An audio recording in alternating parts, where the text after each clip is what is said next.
Hello guys, welcome to my YouTube channel. In this video, I will show you how you can take exponential in Python.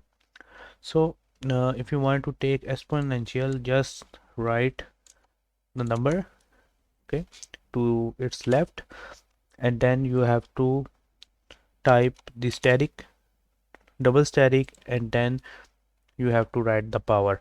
So I'm going to type the power here. So for power 2 will be 16. So just click on run and let's check. So here is 16 answer. So in this way you can take exponential in Python.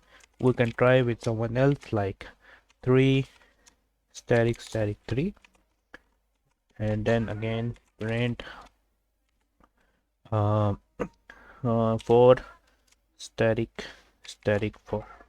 Okay, and click on run.